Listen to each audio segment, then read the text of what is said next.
The great hall of Nexus Prime was filled with light from 1,000 stars. Ambassador Kim Dahi stood at her place among 200 alien delegates. She had been coming to this hall for 20 years.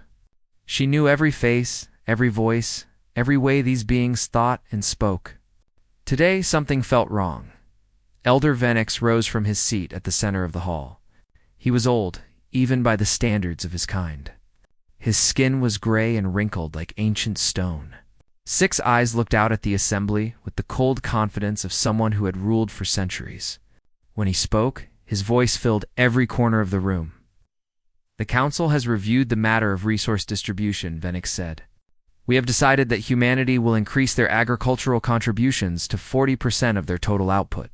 This food will go to species who have greater need. Dahi felt her heart grow cold. She raised her hand to speak. Venix looked at her the way someone might look at a small insect. Ambassador Kim, he said, you wish to comment? I do, Elder. Dahi kept her voice calm and steady.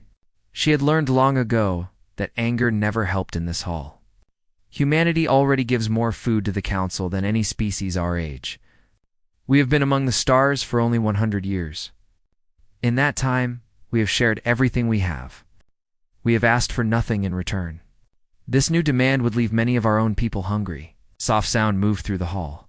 Some delegates whispered to each other. Most simply watched with eyes that showed no feeling. Venix waved one of his long arms. Your kind has much to learn about the greater picture, Ambassador. You are young. You do not understand how things work among the stars. The Council knows what is best. But, Elder, if we give 40% of our food, our colonies on the outer worlds will starve. Children will go hungry. Is that what the Council wants? The Council wants balance, Venix replied. His voice had grown harder now. Your species has grown too fast. You spread across the stars like fire. It is time you learn to serve before you try to lead. The vote will now take place. Dahi watched as the votes came in. One by one, the lights on the great board turned red. Red meant yes. Green meant no. By the time all votes were counted, the board was almost entirely red. 118 species had voted yes. Only 13 had voted no. Humanity stood almost alone. The session ended. Delegates began to leave, talking among themselves about matters that seemed so small compared to what had just happened. Dahi remained at her place for a long moment. She thought about the faces of children back on Earth, on Mars, on the colonies that stretched across human space. She thought about what she would tell them. A small figure approached her. It was Observer Talus, a young female from the Mirathi species. The Mirathi were known for their large dark eyes and their gift for seeing patterns others missed. Talus had been assigned to watch and record human affairs for the Council. Over the years, she and Dahi had developed something like friendship, though neither would say so openly. Ambassador Talus said quietly, May I walk with you? Dahi nodded. They left the Great Hall together, walking through the long corridors of Nexus Prime. The station was massive. It's built over thousands of years by dozens of species working together. Humans had helped repair it many times. They had never asked for thanks. You must be careful, Talus said when they were alone. What happened today is only the beginning. I know. Dahi kept walking, her eyes fixed ahead. They've always looked down on us. But this feels different. It is different. Talus stopped walking. Her large eyes held something that looked like fear. I have seen the Council records. They plan to do more. Much more. In 5 years, they want to put your colonies under their direct control. They call it protection, but it is not protection. It is ownership. Dahi turned to face her. Why are you telling me this? If the Council found out you shared this information, they would punish you severely. Talus was quiet for a moment. Because in all my years of watching, I have never seen a species like yours. You came to the stars with open hands. You helped everyone, even those who treated you badly. When the Delphine had their great plague, human doctors worked without rest for 6 months to find a cure. When the Corvani needed engineers to repair their homeworld's atmosphere, humans came. You never asked for anything. You just helped. She looked away. And now, The council treats you like servants. It is not right. I may not be able to stop what is coming, but I can at least warn you." Dahi reached out and touched Talus on the shoulder. Among the Mirathi, this was a sign of deep trust. "Thank you, my friend. I will not forget this." They parted ways at the entrance to the human section of the station. Dahi walked to her quarters alone. The halls here were simpler than the rest of Nexus Prime. Humans had decorated them with pictures from Earth, mountains, oceans, forests, cities, reminders of home. She entered her room and activated a secure communication channel. A moment later, the face of Admiral Park Jun-ho appeared on the screen. He was a tall man, with gray hair and tired eyes. He had commanded Earth's defense fleet for 15 years. In all that time, he had never fired a shot in anger. He believed in peace more than anyone Dahi knew. "I heard about the vote," Park said. His voice was heavy. 40%. "They might as well have asked for our blood. It gets worse." Dahi told him what Talus had revealed. When she finished, Park was silent for a long time. "So they plan to make us slaves," he finally said. "After everything we have done for them, they do not see it that way. They see us as children who need to be controlled." Park leaned forward. "Then perhaps it is time we showed them what these children can do. I can have the fleet ready in 3 days. We can make them understand that we will not be pushed around." "No." Dahi shook her head firmly. "That is not who we are. If we answer their cruelty with violence, we become just like them. There must be another way." "What other way?" "They have made their position clear. They do not respect us. They never will. Maybe." Dahi walked to her window. Outside, she could see Earth in the distance, a tiny blue dot among the stars. Her home. The home of 12 billion people who trusted her to protect them. But I am not ready to give up on them yet. Not completely. Let me try once more. Let me show them what they would lose if they push us too far. Park studied her face. "And if they do not listen?" Dahi was quiet for a moment. When she spoke again, her voice was soft but certain. "Then we will need to make a choice. One that changes everything." She ended the call and stood alone in the darkness, watching the stars. Somewhere out there, beyond the light of known space, there were galaxies no one had ever visited. Places where humans could live without asking permission. Places where they could be free. It was just a thought. A small seed in the back of her mind, but seeds, she knew, could grow into forests. She picked up her communicator and made one more call. This one went to Earth, to a secret facility hidden beneath the moon's surface. A woman answered, her face bright with intelligence and curiosity. "Dr. Yoon Dahi said, 'How is Project Exodus coming along?' The woman smiled. "Better than we hoped, Ambassador. Much better, good." Dahi took a deep breath. "We may need it sooner than we thought." 6 months passed after the Species Contribution Act became law. Humanity obeyed without complaint. Ships filled with grain, fruit, and medicine left Earth and its colonies every day. They traveled to distant worlds where other species waited with open hands and closed hearts. Not one of them said thank you. Ambassador Kim Dahi continued to attend every council meeting. She sat in her seat among the delegates and listened as they passed more laws against her people. Humans could no longer colonize new worlds without council approval. Human military ships had to submit to inspections by alien officers. Human music, art, and stories could not be shared with younger species because they might be contaminated by human ideas. Each time a new law was proposed, Dahi stood and spoke against it. Each time her words were ignored. Elder Venix seemed to enjoy watching her fail. He would smile with his thin gray lips whenever she sat down in defeat. "Your ambassador is very persistent," Venix said one day to the assembly, "like a small animal that keeps returning to the same trap. Perhaps one day she will learn." The hall filled with soft laughter. Dahi said nothing. She had stopped expecting kindness from these beings long ago. What the council did not know was that humanity was preparing something in secret, deep beneath the surface of Earth's moon. in a facility that did not exist on any official record. Dr. Yoon Sora was working on the most important project in human history. Yoon was a small woman with bright eyes and wild hair that she never remembered to comb. She had been a physicist since she was 19 years old. Now at 45, she led a team of 200 scientists working day and night on Project Exodus. The goal was simple: build a drive that could take humans beyond the reach of the Council forever.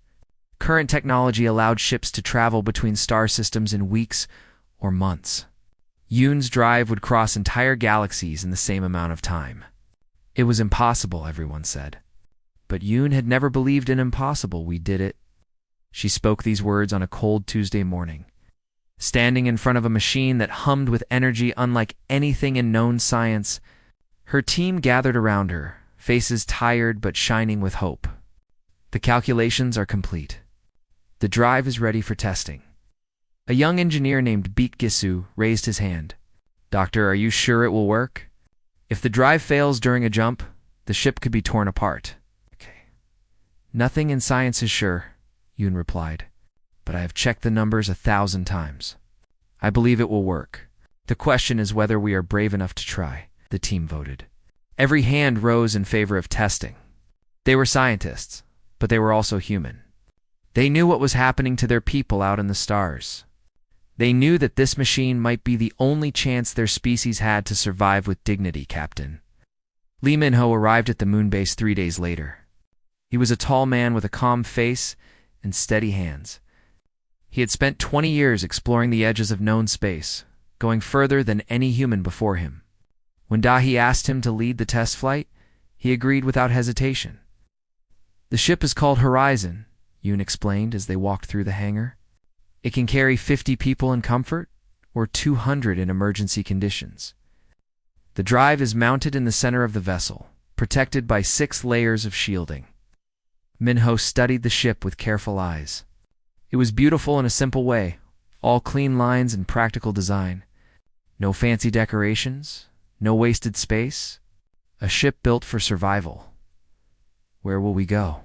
he asked Andromeda. Yoon pulled up a star map on her tablet. "It is the nearest major galaxy to our own, 2.5 million light-years away. With the old drives, it would take longer than the universe has existed to reach it. With this drive, you should arrive in 3 weeks." Min-ho was quiet for a moment.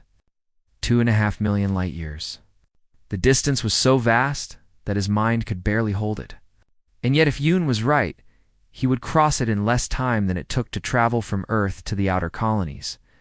"When do we leave?" he asked. "Tomorrow night. We cannot risk the Council detecting the launch.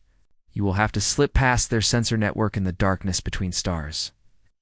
Meanwhile, on Nexus Prime, observer Talus was watching something strange. Human ships were moving in patterns she had never seen before. They traveled to remote stations at the edge of human space, stayed for a few hours, then returned empty. No cargo manifests were filed. No explanations were given. She could have reported this to the Council. It was her duty as an observer, but she remembered her conversation with Dahi 6 months ago. She remembered the kindness in the human woman's eyes. Even after everything the Council had done to her people, Talus deleted her observations from the official record. She told herself it was nothing important. But deep in her heart, she knew she was choosing a side. She was choosing humanity. The Horizon launched at midnight, slipping between stars like a shadow between flames. Min-ho sat at the helm with a crew of 30 volunteers. They were scientists, engineers, pilots, and dreamers. They had all left behind families who did not know where they were going or if they would ever return. Activating the drive, Yoon's voice came through the communication channel. She had stayed behind to monitor the jump from the moon base. "Remember, Captain, if anything goes wrong in the first 10 seconds, abort immediately." "Understood." Min-ho placed his hand on the activation switch. "All crew, prepare for jump." The seconds stretched into eternity. Then Min-ho pushed the switch. The universe folded. Colors that had no names washed across the view screen. Every atom in Min-ho's body seemed to vibrate at a frequency beyond hearing. He felt himself stretched across distances too vast to imagine. and snapped back together like a rubber band. And then it was over. The view screen cleared. Outside, 1 billion unfamiliar stars burned against the darkness. They had done it. They had crossed the impossible gulf between galaxies in a heartbeat. Horizon to Moonbase, Minho spoke into his communicator, his voice shaking slightly. Jump successful. We have arrived in Andromeda. Repeat, we have arrived in Andromeda. The celebration at the Moonbase was quiet but intense. Scientists hugged each other with tears streaming down their faces. Dr. Yoon sat alone in her office, staring at the confirmation data on her screen. She had spent 15 years working toward this moment. Now that it had come, she did not know what to feel. A message arrived from Admiral Park. It contained only 2 words. The door is open. Yoon forwarded the message to Ambassador Dahi on Nexus Prime. Dahi was in her quarters when she received it. She read the words once, then again. Her hands were trembling. Not with fear, but with something else. Something that felt like the first breath of fresh air. After years of drowning, she walked to her window and looked out at the stars. Somewhere beyond that darkness, in a place the Council could never reach, the horizon was sailing through a brand new galaxy. A galaxy with millions of stars, billions of worlds, endless possibilities. The door is open, she whispered to herself. Then we walk through it. She closed her eyes and made a decision that would change everything. Humanity would no longer wait for the Council to treat them fairly. They would no longer beg for scraps of respect. They would simply leave, and they would leave without saying a word. 1 year after the Species Contribution Act, the Council gathered for its annual assembly. Delegates from 200 species filled the Great Hall of Nexus Prime. Elder Venix sat at his place of honor, his 6 eyes scanning the room with satisfaction. Everything was as it should be. Then someone noticed the empty seats. The human delegation section was dark and silent. No ambassador stood at the podium. No aides whispered in the corners. The chairs where human representatives had sat for 100 years were completely vacant. A murmur passed through the hall. Venix raised one hand for silence. It appears our human friends are running late, he said with a thin smile. Perhaps they are still counting their crops to make sure they have given us enough. Some delegates laughed. Others looked uncertain. An hour passed. Then 2. The human seats remained empty. By the 3rd hour, Venix was no longer smiling. He turned to one of his aides. Send a message to the human embassy. Demand an explanation for this insult. The aide returned minutes later, her face pale. Elder, there is no one at the embassy. The entire human section of Nexus Prime is empty. Every room, every office, every storage area, all of it is abandoned. The hall erupted into noise. Delegates shouted questions at each other. Some demanded answers. Others demanded action. Venix slammed his hand on his chair, calling for order. This is clearly some form of protest, he declared. Send a patrol to Earth's solar system. Remind these humans of their obligations to the Council. A fleet of 10 Council warships departed within the hour. They were the finest vessels in the galaxy, crewed by experienced officers from a dozen species. Commander Trell, a Corvani with decades of service, led the mission. He expected to find angry humans waiting with complaints and demands. He did not expect what he actually found. Nothing. Earth's solar system was empty. The blue planet still turned in the light of its yellow sun, but no ships orbited above it. No stations hung in the darkness. No signals came from the surface. It was as if 12 billion humans had simply vanished like smoke in the wind. Commander Trell and his officers searched for days. They visited every moon, every asteroid, every place where humans had once lived and worked. All they found were empty buildings and silent machines. The humans had taken everything that mattered. Their people, their ships, their technology, their art, their history. They had left behind only what they could not carry. And one other thing. A single beacon floated in orbit around Earth. It was small, barely larger than a person. When Trell's ship approached, the beacon activated automatically. A hologram appeared in the empty space, the face of Ambassador Kim Da-hee. Her expression was calm, but there was something in her eyes that Trell had never seen there before. not anger, not sadness. Something closer to freedom. To the Galactic Council, Dahi's recorded voice spoke. We came to you as friends. 100 years ago, when we first reached the stars, we looked up at your lights and felt hope. We thought we had found a family among the cosmos. We thought we had found a place where we belonged. She paused. In the silence, Trell felt something cold move through his chest. We offered you our hands, Dahi continued. You slapped them away. We offered you our hearts. You threw them in the dirt. We offered you our harvests, our knowledge, our art, our dreams. You took everything and gave only contempt. We asked only to be treated with basic dignity. You called us pets. You called us children. You passed laws to control us, to silence us, to make us less than what we are. And still we stayed. Still, we hoped that someday you would see us as equals. Her voice grew quieter. That day never came. So we leave. Not in anger, but in sorrow. Not in hatred, but in disappointment. We leave because staying means losing what makes us human. Our pride, our freedom, our right to determine our own future. Perhaps one day you will understand what you have lost. Perhaps one day you will look at the empty place where we stood and feel regret. Until then, we wish you well. We wish you peace. We wish you the wisdom to treat others better than you treated us. The hologram flickered. Goodbye. Then the beacon went dark. Commander Trell returned to Nexus Prime with his report. The council listened in shocked silence. When he finished speaking, no one moved. No one spoke. The great hall that had witnessed 1,000 years of galactic politics had never felt so quiet. Elder Venix was the first to recover. This is impossible, he said. 12 billion beings cannot simply disappear. Where did they go? How did they leave without anyone noticing? Observer Talus stepped forward. She had been promoted to senior analyst 2 months ago, responsible for tracking human activities. Every eye in the hall turned to her. I have reviewed all available data, she said. Her voice was steady, but her hands shook slightly at her sides. For the past year, human ships have been making thousands of trips to locations beyond our sensor range.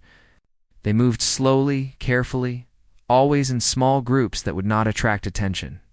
By the time we realized something was happening, the last ship had already left. You were saying they planned this? Elder Korath asked. He was one of the few delegates who had always voted in humanity's favor. His voice was heavy with disbelief. For at least a year, Talus confirmed. Possibly longer. They prepared for every detail. They moved their families first, then their scientists and engineers, then their artists and teachers. The workers and soldiers came last, making sure everything was ready for those who came before. But where did they go? Venix demanded. Our ships can reach any star in this galaxy within months. There is nowhere they can hide from us. Talus was quiet for a long moment. I do not think they are hiding in this galaxy, Elder. The silence that followed was heavier than anything Talus had ever felt. The council members looked at each other with expressions ranging from confusion to fear. The idea that humans could have left the entire galaxy was too big to hold in their minds. That is impossible, Venix said, but his voice had lost its confidence. No species has ever developed the technology to travel between galaxies. It would take millions of years. The humans have always been quick learners, Talus replied, and they had very good reasons to want to leave. The meeting dissolved into chaos. Delegates argued and shouted. Some blamed Venix for pushing the humans too far. Others blamed Talus for not warning them sooner. A few sat quietly, staring at the empty human seats, trying to understand what had just happened. Later that night, Elder Korath found Talus, standing alone in the abandoned human section of Nexus Prime. She was looking at a picture someone had left. Behind, a photograph of Earth taken from space, showing the planet's blue oceans and white clouds. You knew, Korath said quietly. It was not a question. Talus nodded. I suspected. I saw the patterns. I could have reported them. Why did you not? She turned to face him. Her large dark eyes were full of something that might have been grief, or might have been hope, because they deserved to be free. 5 years passed after the humans disappeared. The galaxy that had once laughed at them learned to cry. The first crisis came from the food. Humans had been the best farmers in the known universe. Their techniques could grow crops in places where nothing else survived. They had shared these methods freely with any species that asked. Now they were gone, and so was their knowledge. On 16 different worlds, harvests failed. The Delphine, who had voted eagerly for the Species Contribution Act, watched their children grow thin with hunger. They sent desperate messages to the Council, begging for help. But the Council had no help to give. The food they had taken from humanity was long gone, and no one else knew how to grow more. The second crisis came from the machines. Nexus Prime was the greatest station in the galaxy, built over thousands of years by hundreds of species working together. It required constant maintenance to keep its systems running. For the past century, human engineers had done most of this work. They were good at it, perhaps the best. They could fix problems in hours that took others weeks. 3 years after the humans left, the life support systems in Sector 7 failed. The station's remaining engineers tried to repair them, but they did not understand the complex systems the humans had installed. By the time they figured out what was wrong, 3,000 beings had died from lack of oxygen. The third crisis was the oldest and the worst. It came from the hatred between species that humans had helped keep under control. The Corvani and the Mirathi had been enemies for longer than most species had existed. Their ancestors had fought wars that killed billions. When humans joined the Council, they had worked hard to bring peace between these two ancient races. Human diplomats spent years building trust, arranging meetings, solving problems before they could grow into violence. Now, the humans were gone, and no one else could do what they had done. The fighting started over a small moon that both species claimed. It spread quickly. Within a year, ships were burning across 3 star systems. The Council tried to stop it, but their words carried no weight. They had lost the moral authority to tell anyone what to do. Elder Venix watched his galaxy fall apart. He had ruled for 800 years. He had seen empires rise and fall. He had thought he understood how the universe worked. Now he realized he had understood nothing. The humans had been the glue that held everything together. They had been the ones who fixed broken things and fed hungry mouths and made enemies shake hands. They had done all this without being asked, without expecting reward, simply because they wanted to help. And the Council had treated them like servants. Venix rarely left his chambers anymore. The confidence that had once made him strong had turned into something heavy and tired. When other Council members came to him for guidance, he had nothing to give them. "We did not realize," he said at one meeting, his voice barely more than a whisper. "We did not realize how much they did for us. We did not realize how empty the stars would feel without them." The delegates had no answer. They simply nodded and returned to their own problems, problems that seemed to grow larger with each passing day. Senior Analyst Talus was given a new mission: find the humans and bring them back. It was not a request. It was the closest thing to a unanimous vote the Council had seen in centuries. Every species, even those who had once cheered the loudest when humans were humiliated, now wanted them to return. Talus searched everywhere. She sent probes to distant stars. She analyzed ancient records for clues about where humans might have gone. She interviewed thousands of witnesses who might have seen something useful.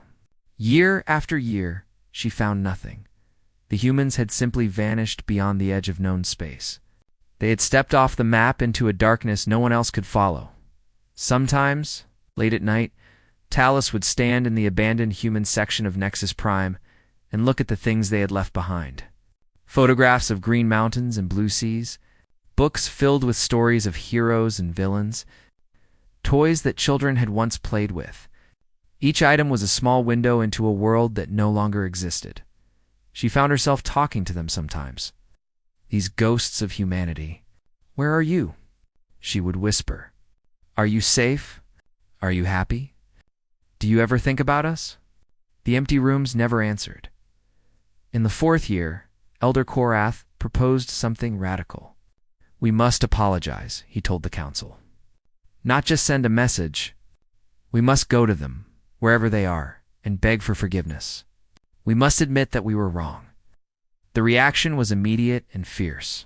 Many delegates refused. They said it would make the council look weak. They said humans should apologize for abandoning the galaxy without warning. Abandoning? Korath's voice rose with anger. We drove them away. We took their food and called them pets. We made laws to control them like animals. They did not abandon us.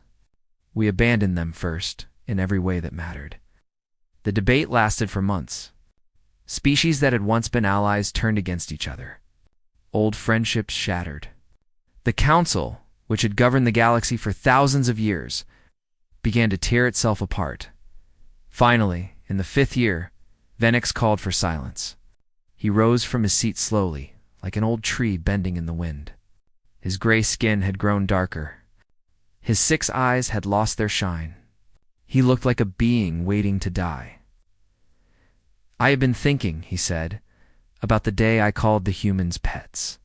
I remember how pleased I was with myself, how clever I thought I was. The hall laughed, and I felt powerful. He paused. The silence was complete. I was a fool. We were all fools. The humans came to us with gifts in their hands and hope in their hearts. They wanted nothing except to be accepted, and we crushed them because it made us feel big. Tears began to fall from his eyes. It was the first time in 800 years that anyone had seen Venix cry. Now look at us. Our stations are falling apart. Our people are starving. Our old enemies are at war again. And the ones who could fix all of this are gone because we could not treat them with basic kindness. He looked around the hall, meeting the eyes of every delegate who would look at him. We must find them. We must go to them on our knees if we have to. We must beg them to forgive us. Not because we need their help, though we do, but because it is the right thing to do, because we owe them that much. The vote was taken.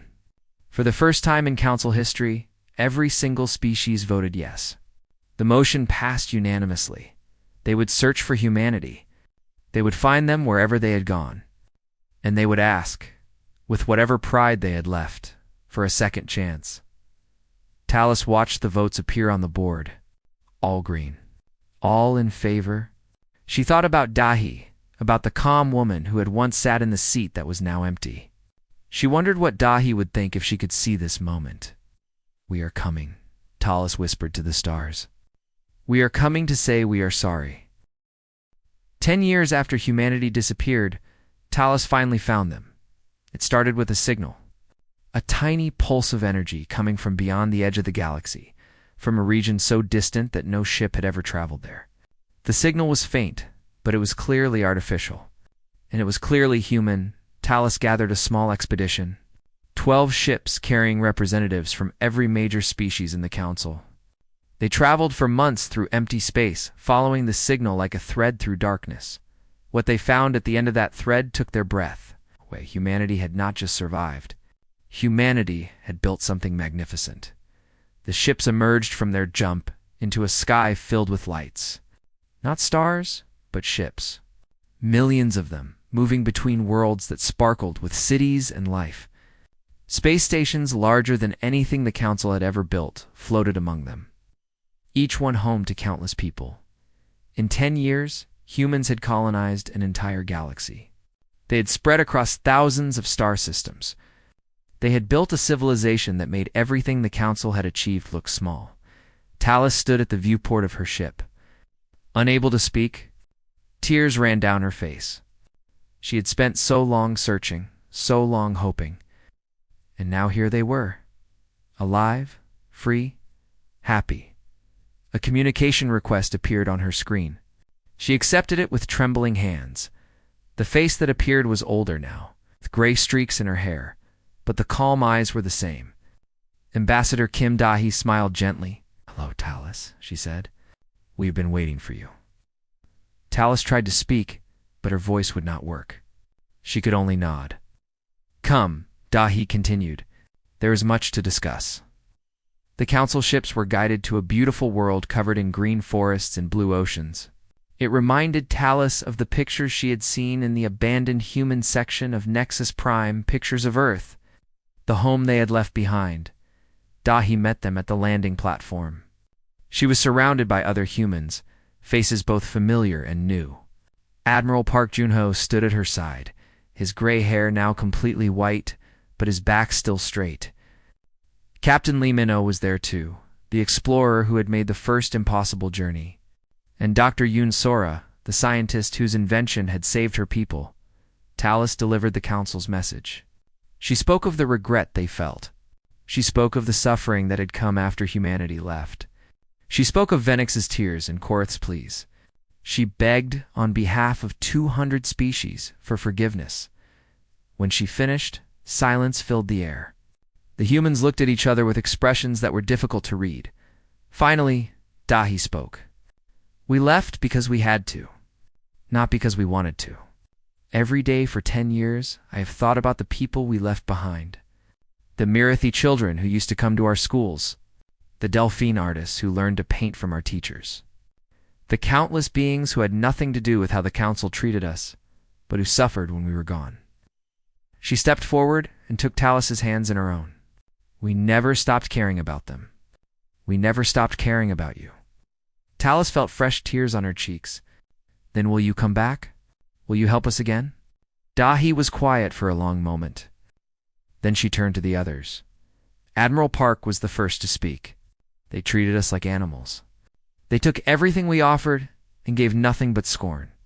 Why should we help them now? Captain Lee stepped forward. Because that is not who we are. We did not cross the darkness between galaxies just to become like them. We came here to be free, and part of being free is choosing to be kind, even when we do not have to be. Dr. Yoon nodded slowly. I built the drive that brought us here. I could have built weapons instead. I could have built machines of war that would have made the council kneel before us. But I did not.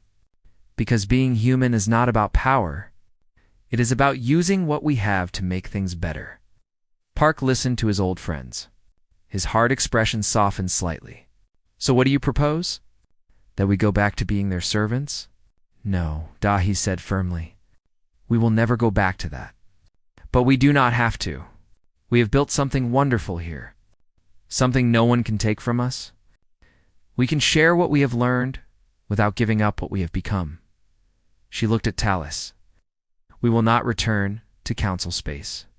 Those days are over. But we will share our technology with those who want to learn. We will teach those who want to be taught. We will help the council reach us here in our new home, if they can prove they have truly changed. And if they have not changed, Park asked, then we will still be here. Still free. Still ourselves. Their failure to grow will not be our failure. But we have to give them the chance. The Human Council debated for 3 days. In the end, they voted in favor of Dahi's proposal. The margin was narrow, but it was enough. Talus returned to the old galaxy with plans for the human drive technology. She carried instructions for how to build it, how to use it, how to cross the impossible distance between galaxies. She also carried a message from Dahi to the council. We offer you this gift not because you deserve it, but because we believe you can become better. Use it to come to us. Use it to see what we have built. And when you arrive, leave your old pride at the door. Come as students, not masters. Come as friends, not rulers. That is the only way this works. The council received the message in stunned silence. Elder Venix, now so old that he could barely lift his head, listened to every word. When Talus finished reading, he closed his 6 eyes. We called them pets, he whispered. We called them children who needed to be controlled. We took their gifts and gave them cruelty. And now, after everything, they offer us their greatest invention. They offer us a chance to make things right. He opened his eyes one last time, looking at the stars beyond the chamber's windows. Not because of their ships, not because of their technology, but because when we gave them every reason to hate, they chose to forgive. When we gave them every reason to hurt us, they chose to help. The first council ships began the journey to humanity's new home 6 months later. It would take years for the relationship to heal. Trust would have to be rebuilt piece by piece. Old wounds would have to be forgiven. But the door was open. And for the first time in a decade, Both sides were willing to walk through it. On a balcony overlooking the capital of humanity's new civilization, Dahi stood with her old friends. They watched the first council ships appear in their sky, small lights among the countless stars. "Do you think they will really change?" Lee asked quietly. Dahi watched the approaching lights. She thought about everything that had happened. The years of insults. The laws designed to control her people. The moment she had decided to leave. In the long, lonely years of building something new. "I do not know," she admitted. "But we have to believe they can. That is what makes us human." The ships drew closer. Behind them, 2 galaxies held their breath, waiting to see what would happen next. Whatever came, humanity would face it the same way they had faced everything else. With open hands, with hopeful hearts, with the belief that kindness in the end was stronger than cruelty. That was what the Council had never understood. That was what made humanity special.